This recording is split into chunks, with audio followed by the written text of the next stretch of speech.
Good evening, everybody. Uh, we are joined live by Ellen Mirojnick. She is a costume designer who has worked on movies such as The Perfect Murder, Basic Instinct, more recently on TV shows like Bridgerton, and also one of my favorite musicals, The Greatest Showman. And I am so excited to be hosting this session. I was here in the morning. My name is Akash, and I'm from Junkyard Theory. Ellen, it's so amazing to have you. Are you Boan? Boan. You got it. You got it. Ellen, Ellen, it's amazing to have you here, and I just want to start off by saying, everyone, like, we really love your work, and it would be amazing if you could tell us a little bit about how you got into costume designing. What's your origin story? My origin story was that it was totally by accident. I was a fashion designer first. I had gone to school. They asked me to leave school because I was very bad technically, but I was a designer and was quite passionate about it. I was a fashion designer first, and then after 7 years, I got bored, and I happened to just fall into costume design by happenstance. My husband was working on a film. I went to visit, and they didn't have a costume designer, and they asked me to do it, and I jumped at the chance, and it was totally out of my wheelhouse. It was a period film. It was very, very low budget, not a lot of money, and it really excited me. I always loved the movies. I always went to the movies. I was just mesmerized by what I saw, the illusions that I saw in front of me, the light. And costume design was an easy transition from fashion design, although I was fascinated with everything. And so that basically is my origin story. From there, I was working with some people who suggested, I lived in New York at the time, and I was still designing clothing at ready to wear at the same time. And I had a wonderful boss who said, you keep on designing clothes till you get going in costume design, if that's what you want to do. And we have unions in the United States. And in the union, I had to take a test. I did commercials quite a bit to learn the rhythm of what it's like to work in front with the camera and so on. And I did that for a while. Then I was an assistant only twice. I mean, this is not necessarily how it runs, but I was fortunate to work on Fame, the original Fame. And then I was asked to do the pilot for the TV version of Fame. There was a TV version. I think it ran a bunch of years, but I did the pilot for it. That's the first show. And then I was only another assistant. The second time I was an assistant was Endless Love. And then I started to do my own work and movies of the week, etc. in New York. Whatever New York had, I did. And then came Fatal Attraction. And the rest is history. Oh, no. Sorry. I must say, I did The Flamingo Kid and then Fatal Attraction, and the rest is history. That's it. And I mean, starting from Fatal Attraction, you've had quite the resume, all throughout the years. You worked quite a lot with Michael Douglas. Well, we met on that movie. We met on Fatal Attraction. And funny enough, the next movie I did was Wall Street. And Wall Street, he was one of many possibilities for the Gordon Gekko part. I was introduced to Oliver Stone. And Oliver, when I met Oliver, he was very curious about Michael's work on Fatal Attraction, because it was like 2 months later. And I had said to Oliver, at the same time, Adrian Lyne, the director of Fatal Attraction, said the same thing. We both felt that Michael, as an actor, turned a corner. It was much different than he ever was before, and that he had really opened up a doorway to the potential of doing great work. And both of us said that. And subsequently, Oliver did say at that time that was it was a very good recommendation, that because he was the lowest he was like the lowest guy on the totem pole for possibility. It was like Robert Redford, Dustin Hoffman, Al Pacino, Warren Beatty, all of those really big star leading men were all at the possibility for Gordon Gekko, and Michael got it. And then the rest is history as well. And we got on quite well, and there was a lot of trust that was developed, because it was a very hard movie. And we worked together really, really quite easily. So we worked together for many years. That's brilliant. That's amazing. So at Creative Circuit, the whole intention behind this is to kind of like bring out people like whose careers, whose fields aren't necessarily getting like the exposure that they probably should. And I mean, costume design it plays such an integral part in filmmaking. It adds layers essentially to the whole story as well. So I wanna hear a bit more about like how your process begins. Where do you start from the script and then move forward? Yeah. Yes. The script is the most important. Well, let me just take it back one little step.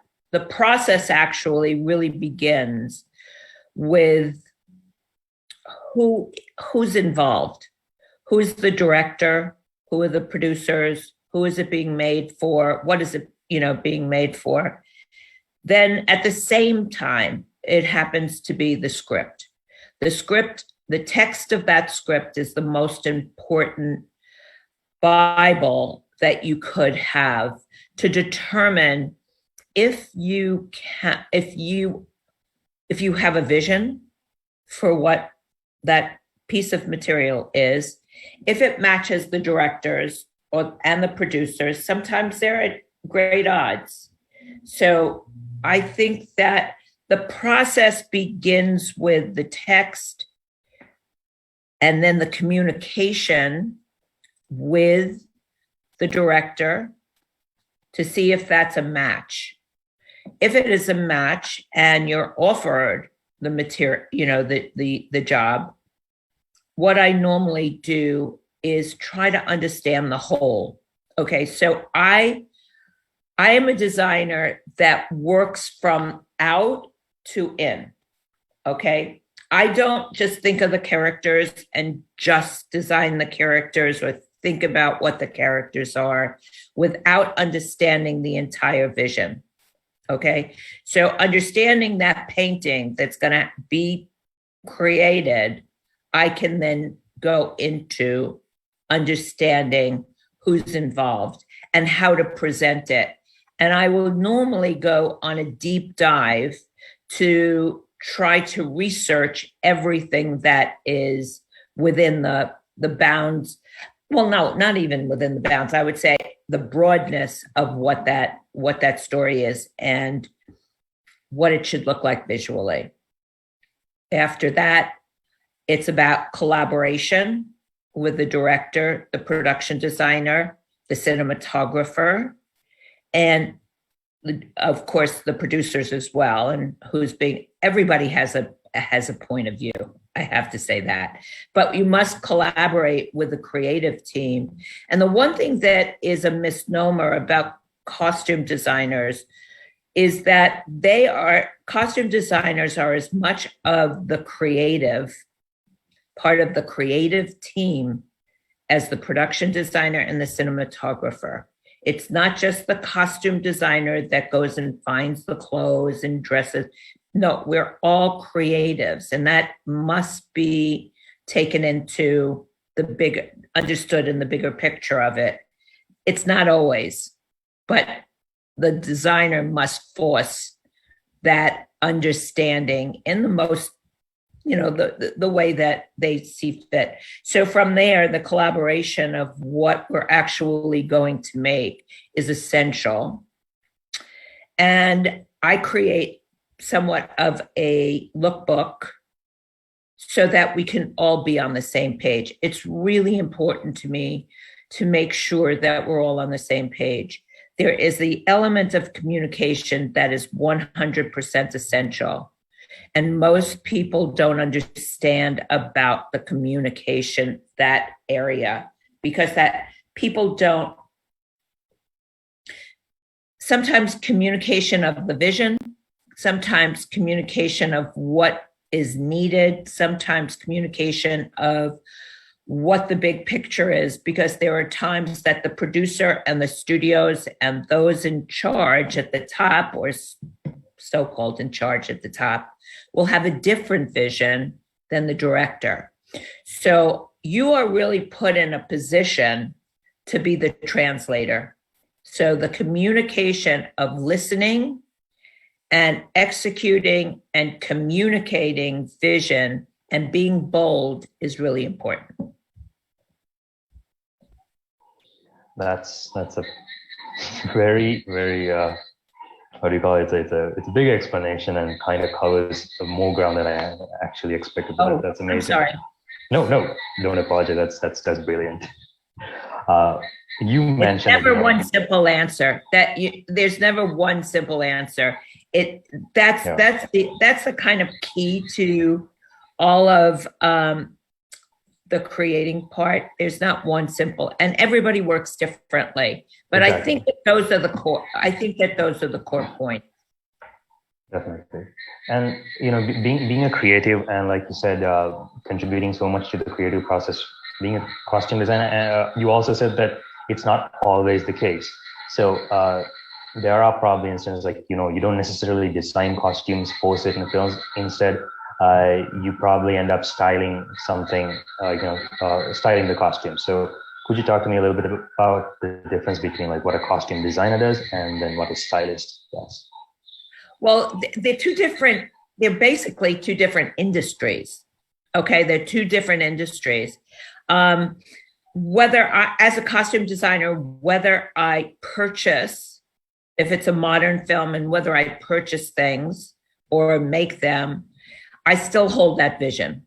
I still want those actors to look a particular way. And so what's the best way I could do it?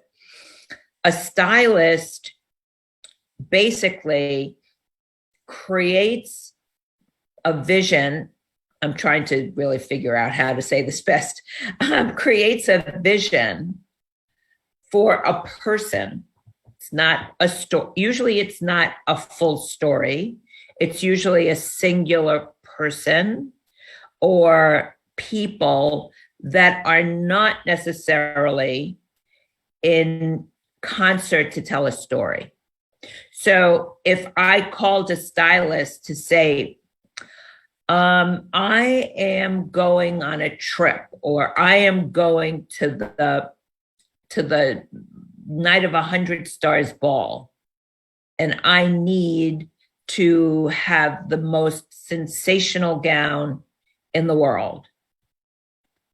Well, then it's singular. I consider a stylist, and there are brilliant stylists. There are stylists that actually take the magnificence of fashion and bring it to its highest level. But that's what I somewhat think it is. It's bringing that fashion to its highest level, usually in a singular place without a story.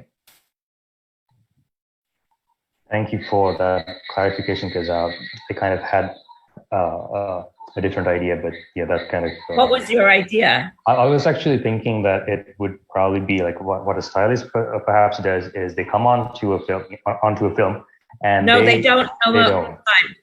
Mhm. stylists don't work on films. Gotcha. Sometimes an actor, well, this is in the past, it's not so much right now and moving But into then the future. sometimes you do see the stylist credit in movies as well, right? No. Because I've noticed it on IMDb a few times. Well, I think that there is a very broad. I think this comes down to semantics. I think that there's a very broad definition for stylists. I don't know if you've seen it on American films or you've seen it on international films.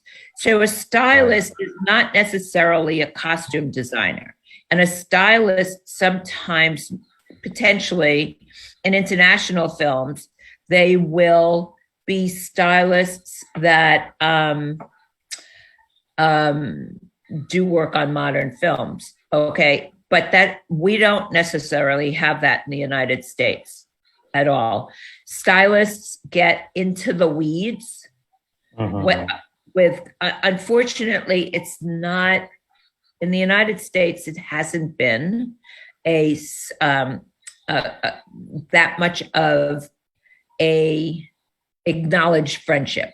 Okay, right. So when a stylist comes, I mean, I think that we should be open to everything, but a stylist sometimes is inexperienced or very experienced with a particular actor who will bring clothing, not costumes. They might become costumes onto the project.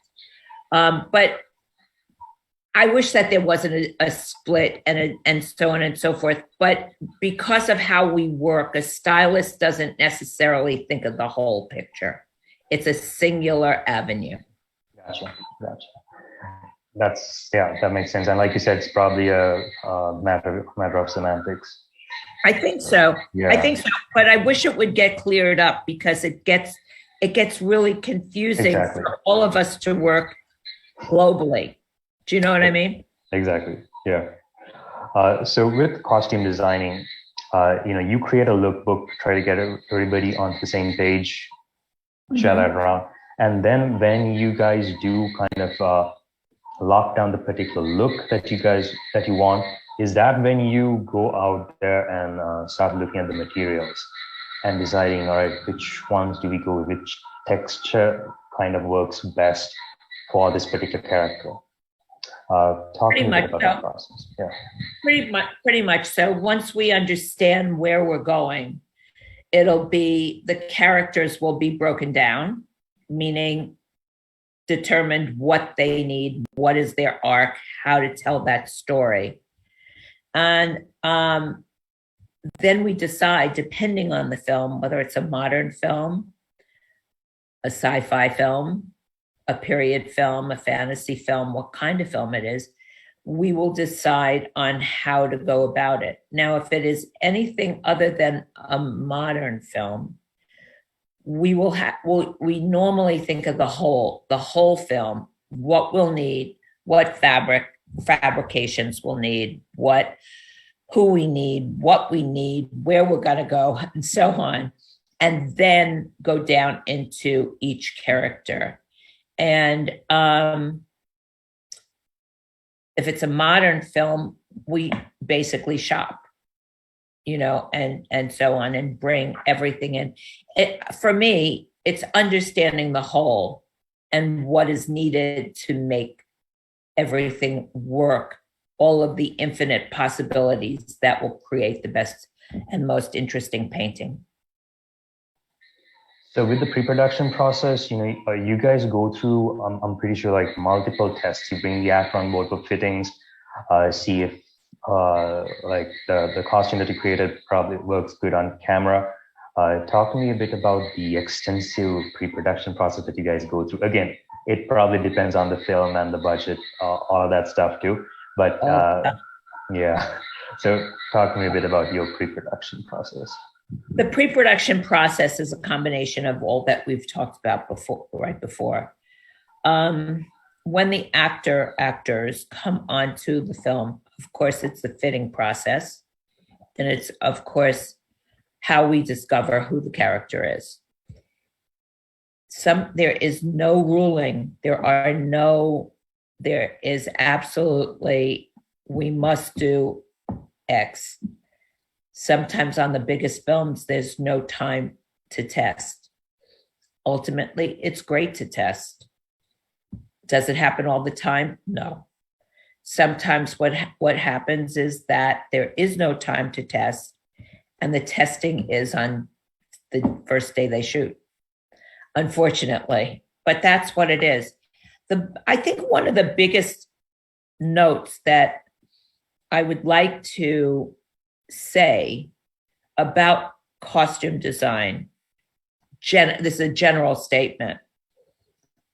In my career, I have found that no matter what the creation is, if you have to have that passion and stability and rootedness in that foundation of what you're creating. However, don't get married to it, because the process of film, no matter if it's for streaming or if it's for a phone, is it for anything, can change on a dime. And you must be open to the spontaneity of what that change is. Therefore, the listening is hugely important, and the changeability will always happen. So the whole concept or the philosophy of be like water applies quite a lot to filmmaking, any branch of filmmaking. Yes. Yeah. Yes. Yeah. Well said. Well said. Speaking of, things changing on a dime and all that, you've been in the industry for quite a long time, assuming around or more than 40 years.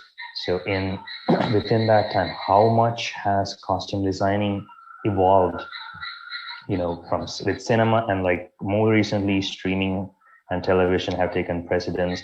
So how has this production of, the process of costume designing changed throughout the years? Well, the element of design and that creative force has not. That's clear always. That's at its root. So what you must be adaptable for is the size of the production, the size of the screen, or how it's being captured. So there aren't that many directors any longer that use film itself. So that is a whole other thing. How it's changed is, this is a terrible thing to say, but I'll say it. How it's changed is that there is, unfortunately, a lot of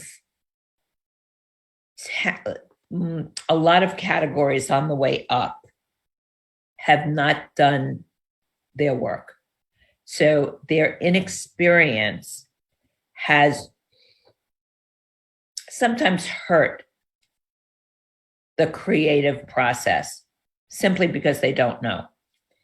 But in streaming, in creating stories, for example, that now can go over 10 hours or 20 hours or 6 hours, that arc of a character might change within the storytelling and the creating the identity of the characters and how they're rolled out, more or less. That's a change. The quality, I think, well, now of course we have all of the green screen, and we have every bit of technical ability to change everything, to do everything, to change everything. The green screen world, the CGI world, the animation world, all of that is so different than when I first started. When I first started, there was film and television. I hardly worked in television, and I only worked in film. And it was rich and glorious and fabulous. But there came a point, and I think it was in it was somewhere in the mid 90s where knew that I had to be adaptable for what was to come. Maybe it was Starship Troopers, was adaptable for what was to become of the work that we did and how we did it, and what patterns, what colors, particularly colors, and how they would react to how the project was being made. And the adaptability, that's where it comes into Don't Get Married. The adaptability of how your understanding of what you're making is really important. It's changed quite a bit. It's changed in the amount of talent that's brought forth. It's changed in the amount that is being made. There's a massive amount being made now. Gotcha. This is like 4 or 5 times the amount that ever was made before. And subsequently, you just... Ellen, very sorry to interject. We just gotta go for a quick advertisement break, and we will be back. Okay. Okay.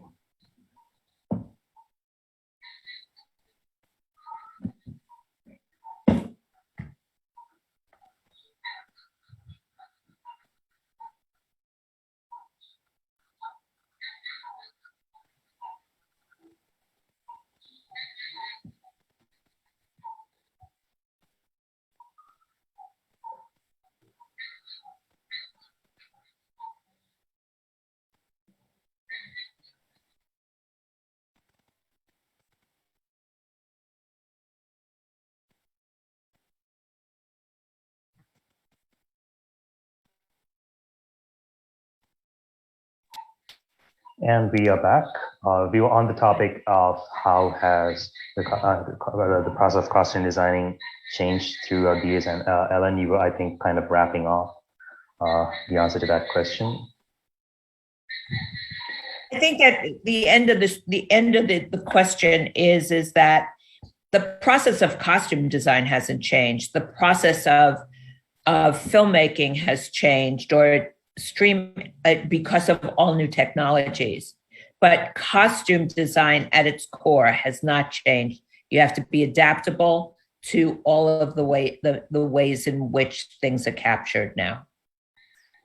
100%.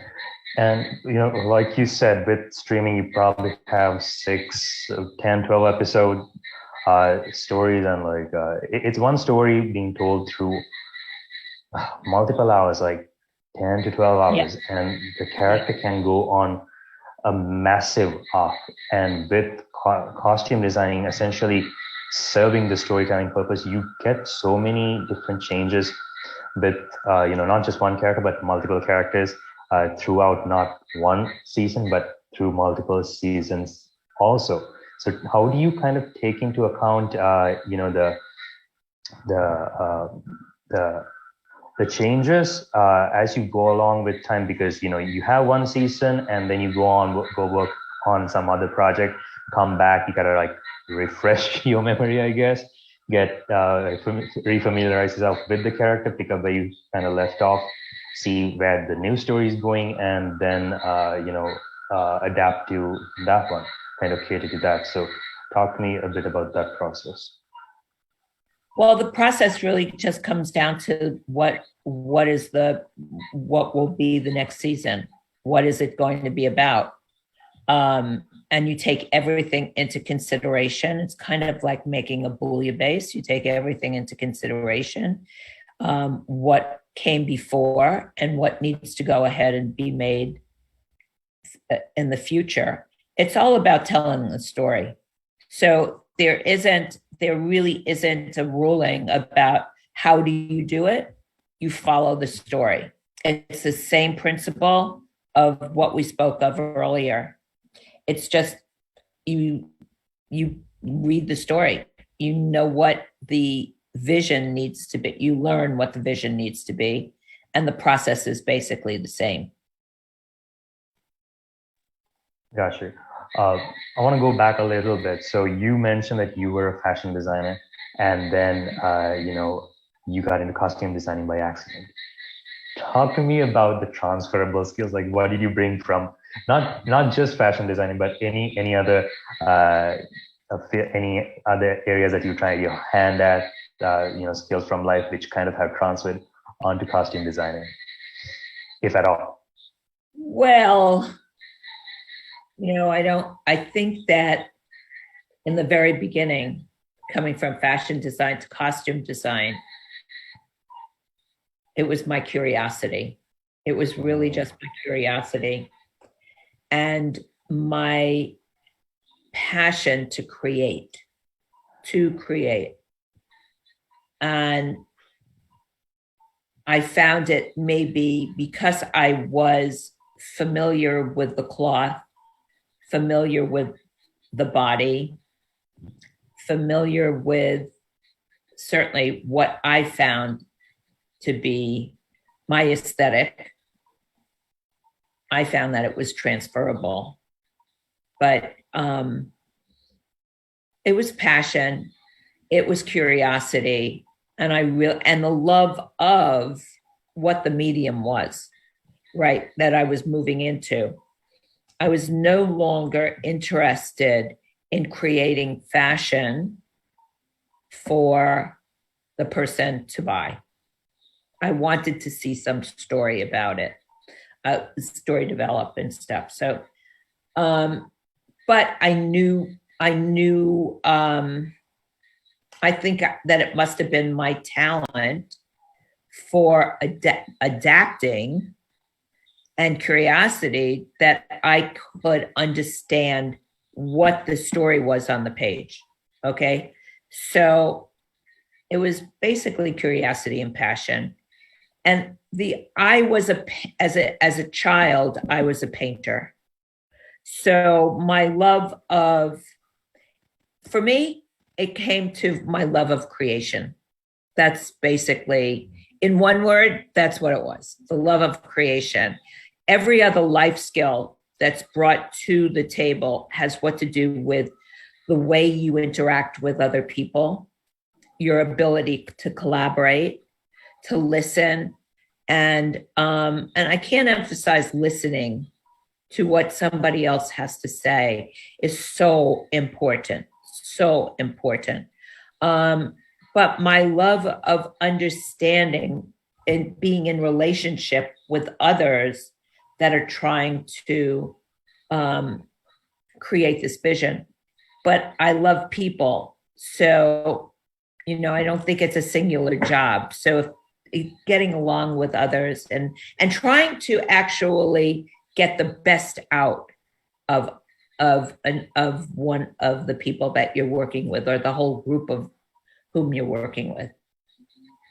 I really love what you mentioned about curiosity, because it goes without saying, like, if you are curious about something, you're always going to pursue that, and whatever you come across, you're going to absorb it so much better, and you're going to retain it even better, as opposed to, yeah. And you're also going to try to, once you learn a little bit about something that's new, because of your curiosity, you'll want to not only absorb it, but you'll really want to dive deep into understanding more, which then could lead to another avenue of curiosity. It could go on forever, but that's such a gift. That it is. And rather than someone setting out a syllabus for you where you go and learn something that doesn't necessarily define what you're interested in, although it might be it might fall within the scope of the subject that you really want to learn about, like maybe it's your passion. But people nowadays, I guess, have more freedom and the resources to learn what they want, with the advent of the internet, YouTube, whatever. So you can kind of go online, learn exactly what you want to learn. So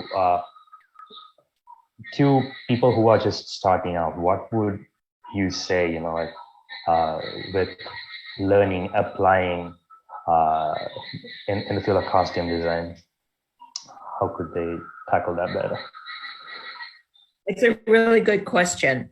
And I don't really know a perfect answer for you. There is no right or wrong answer. No, there's like in no right or any wrong. creative field. Yeah. No, there's no right or wrong, but what there is if you're curious about it and you've watched quite, I mean, we all have, we've watched quite a lot of work these days. You know, I mean, whether you know that you're watching costume design or not, it's all part of whatever it is that you've watched. So if you're curious, there are, I would say, I believe, I don't know what's online, to be honest with you, but I believe that there are a number of courses around the world that can be to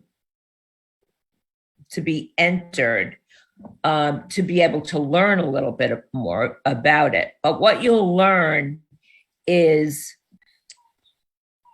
the inner and outer of character. I would say, if you can't even do that and you've watched quite a bit and you're kind of fascinated, learn a little bit about psychology and what makes up different attributes that you can then, your ability to transport those attributes or transpose those attributes, I mean, into what does that equal visually? How is that? Right. How is that translated to a bit? You can create your own syllabus by just understanding a bit about what you're looking at.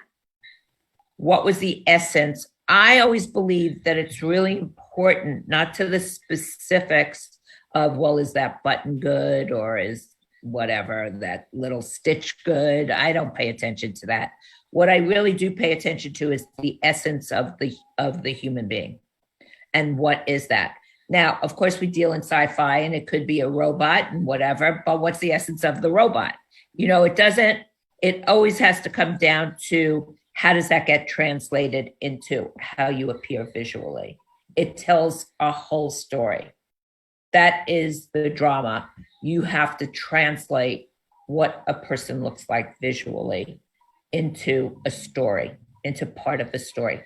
So I think that you could do your own thing without going to school, because school won't really, you know, you can make up your own little movie in your head. Do you know what I mean? And make up your own story and see how you can get through it. I would be aware, in a modern sense, I would be aware of what's going on around the world globally. It really must come into kind of your library that you can draw from in your head. Always pay attention to what's going around the world and what is happening globally in all senses of fashion, film, art, politics, everything. Current affairs, essentially. Yes. Yeah. It's real important. Functionality versus aesthetics. Functionality versus what? Aesthetics. Well, now that's you know, you have costumes that look brilliant, but maybe the actor might not be able to go take a leak in it, or they might not be able to move in it. So you have that, and then the costume might be really functional, but might not necessarily look that good. So where do you find that balance in between? Comes down to design. You have to know everything. When you go to design, you have to somewhat be everything. You have to be a psychiatrist for the actor, because you're the one that's dealing one-on-one. You have to be the artist, the aesthetic. You have to be the engineer, or have people with you that will be the engineer. But don't compromise your design just because you might not know how to make it functional. Make sure you employ somebody to help you determine how to make it functional. I would never, ever, ever have functionality come into contact with, it's one. It's just one. It's not one or the other. It's one. So you make it happen no matter how you have to make it happen. There's no such word as no. You just have to do it. And sometimes, even if you have to create it in a more functional way, you'll come upon another great design. So that's why I say, you have to be open to all the infinite possibilities in this creation. You can't get stuck. You really can't get stuck. And you can't allow the director to get stuck either. As long as you work to make everything, you are the person that has to make everything work. Just because you're the designer doesn't mean you don't make it work. So many people talk about, think outside of the box, but what if there was no box? There's always a box. That's a really silly, come on. There's always a box. You always have to, there's been a box since the beginning of time. And so you must think, you could use another expression. You don't have to think about outside of the box, but you have to think outside of the box because you have to take into consideration everything. So there's no parameters of where you have to go. There's no saying that if you are designing for a businessman, for example, that businessman has to wear a gray suit. Maybe that businessman wears a pink suit. It has what to do with how you tell the story. And think outside the box. Okay, you have a bunch of stunts and thugs and there's chases and so on and so forth. Well, you have to break, this is my opinion, you have to break the stereotypical notion of those guys are wearing black, or they're wearing leather, or they're wearing tough clothes. Well, what if they were wearing printed and bright clothes and all different kinds of things? It might tell a better story. I'm one that always must really be challenged by what the stereotypical possibility is. I mean, is it before? All right, I'll give you an example. When I did Speed many years ago, when Keanu Reeves and Sandy Bullock were not movie stars, there was an intention by the director to make a new hero, a new action hero. And in the days before that, action heroes wore a tank top, a white undershirt, a leather jacket, and jeans. That's what they wore. And our intention was not to do that at all. It was not the director's intention, or Keanu's for that matter. Keanu was young at that time, so he was searching, but he didn't really know. He had just shaved his head and had very short cropped hair. The studio flipped out. They went, what? They thought he was going to be Ted or that, that other image of him. And now it was different. And so we went about doing quite a much softer approach to what that action hero looked like, or who was to become this action hero. And the studio objected for a while, but the director was strong enough to say, I don't really care. He's perfect. And Keanu embodied it. That's the important part, is that actor must embody what you're doing for him, actor, actress. And subsequently, it went on to be a huge hit. And the image of the action hero shifted for a while. So I would say that's a good example of thinking out of the box, but it's breaking a stereotype. It's breaking a stereotypical image. And in order to do that, you need to have, everybody kind of has to be working towards that same direction. You can't have the studio asking for one thing and then, the director. Well, but that happens sometimes. That happens sometimes. And so it's how you align yourself with the director, the strength of the director, and who will support you. You always have to have that support. The studio can most definitely be in another direction, but it is those, the director, the producer, that you must communicate with to say, to see where that line stands so that they are, everybody is on the same page, and they will sell whatever it is to make sure that you're protected. Gotcha. And coming more recently to something like Bridgerton, I think the series was set during the Regency era, but you guys kind of you didn't necessarily go very historically accurate with the costumes, but instead, like, kind of had you played around with the look.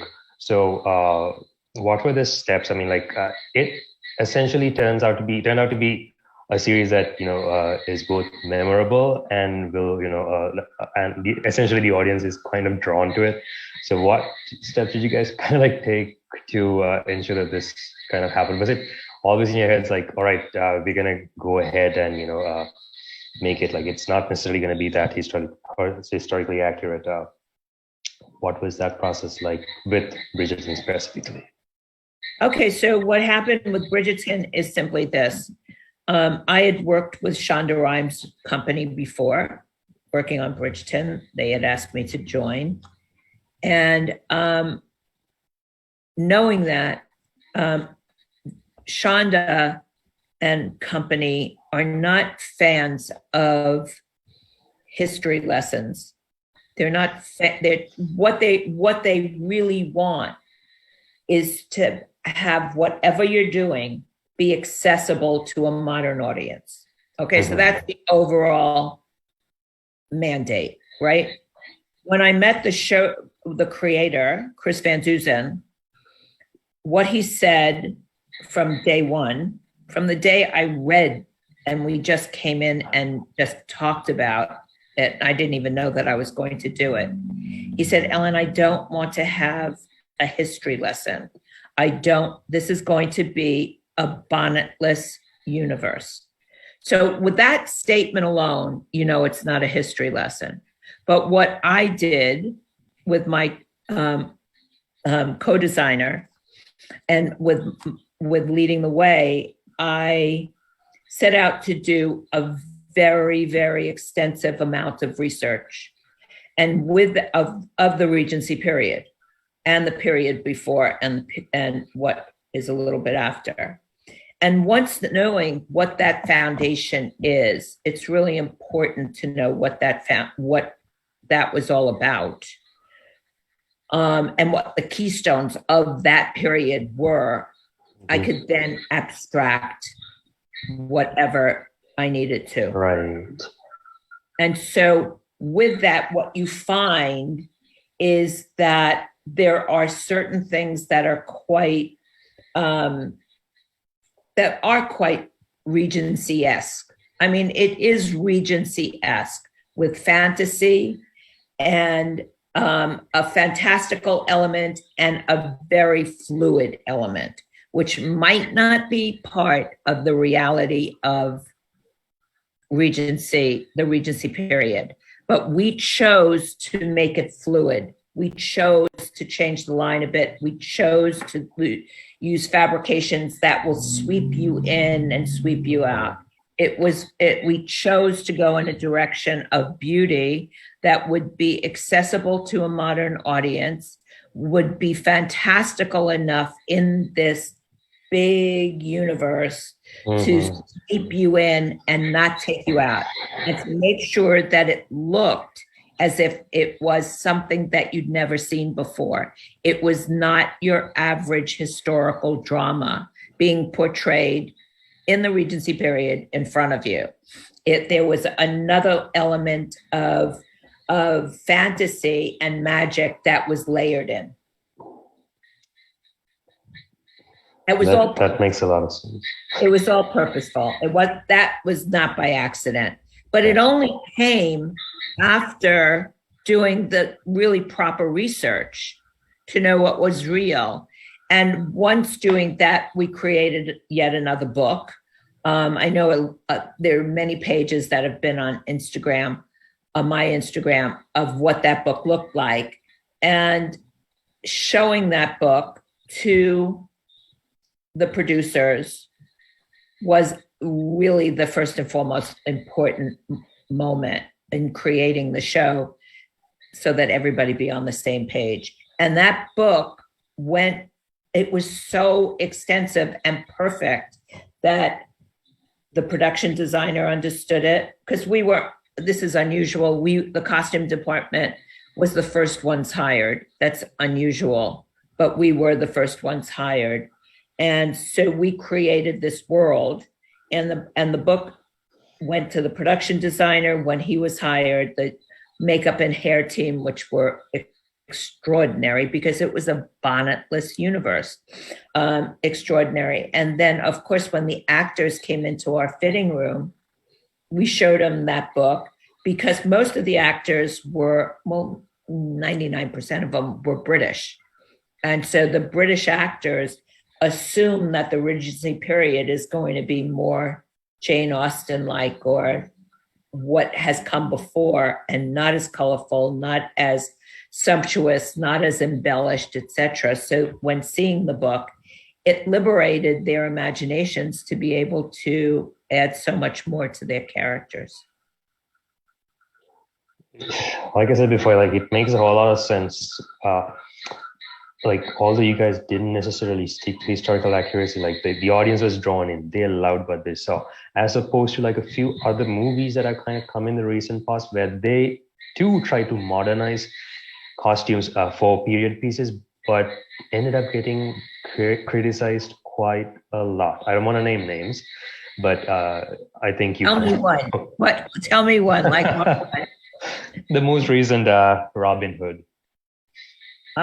Yes, I do remember that one. Ooh, that was rough. That was very, very rough.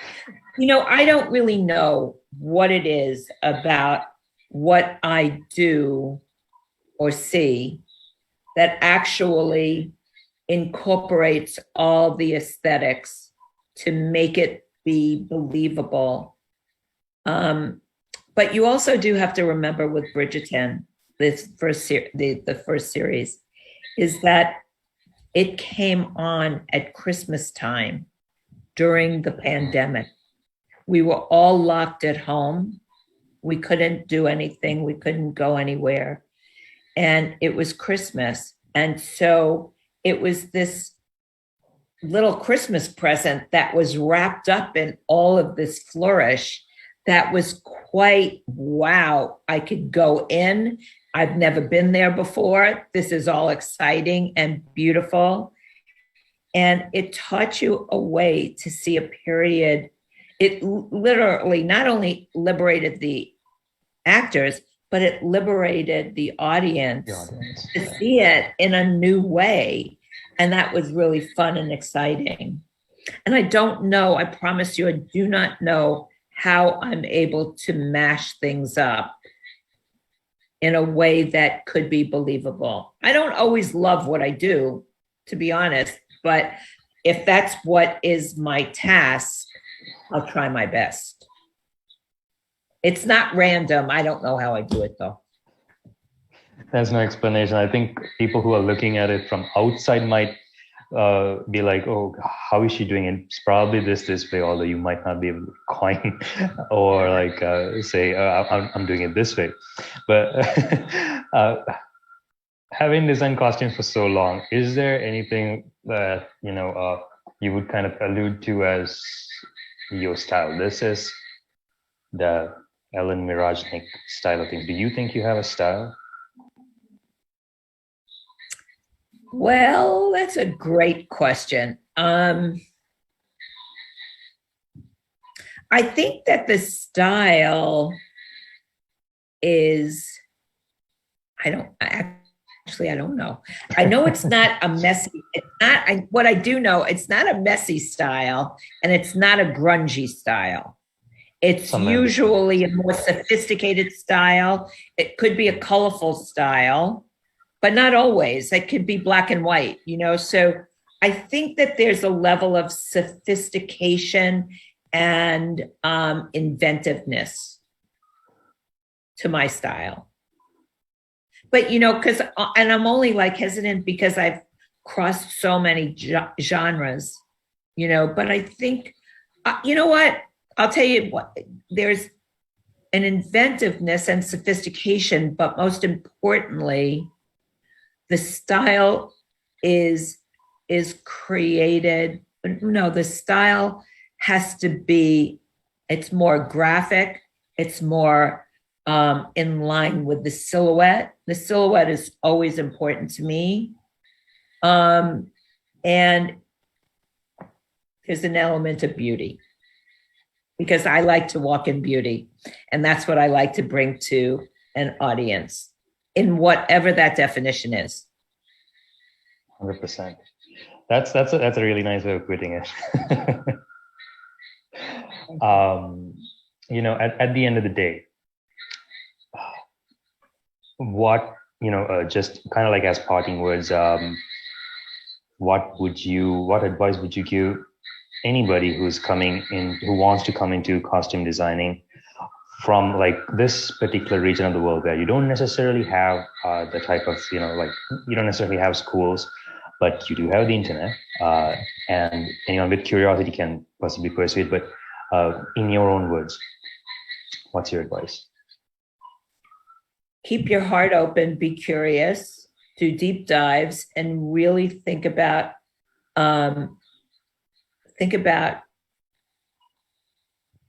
people telling a story. Just people telling a story. That could be a child, that could be a teenager, that could be an older person, that could be a contemporary. What kind of stories do they tell by what they look like? And then do a bit of a deep dive in telling a story. I mean, costume design is about telling a story. It's not about fashion. It's not about, oh, that's the most perfect blouse in the entire world. Well, what's that story? You know, what is that story? What is that piece?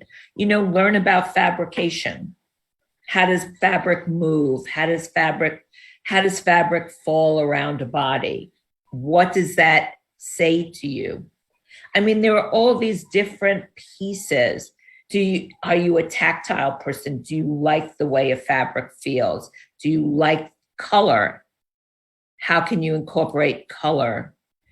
Color, fabric, people, texture, fashion, art, culture. It's all part of one. And then whatever you learn on the internet. But I think that, listen, you could take your phone, okay? You could take your phone.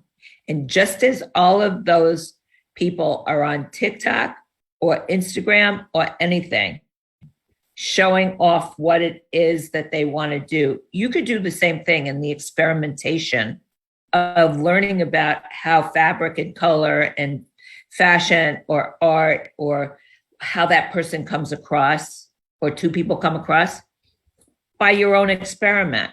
Just experiment. Just be open and experiment and have a love of telling stories. That's really, I'm not telling you to tell stories, but if you have a love of telling stories, then I would say you can use all of those elements and you'll be surprised what you find. Keep your mind open. Brilliant advice. And thank you so much for all of that and for taking the time to come and talk to us and enlighten us about costumes. And there's certainly a lot that I learned from this session. I'm pretty sure those who watched did too. So Ellen, thank you so much again. Thank you. No problem. Thank you. Bye, guys. Everybody, thank you so much for joining. And if you guys want to learn more about filmmaking, on Junkyard Theory, we have multiple episodes, so just plug that in. Filmmakers from different avenues of filmmaking, they're coming on board. Go check it out. Follow us on social. Check Ellen out on social as well. And with that, we are going for another advertisement from our food and beverage partner. See you guys and good night. එක fun අරගෙන life එකට ලල්ලීගෙන ලොකු දිවහට පොඩි දිවහට සුපිරියටම මෙන්න බිබි බිබි අපි සංකුයි බිබි බිබි බිබි බිබි අපි සංකුයි බිබි බිබි අලුතින්ම හඳුන්වා දෙන මිලිලිටර 125 කූල් එකේ රස විඳින්න සංකුයි බිබි ලොකුවට පොඩියට සුපිරියට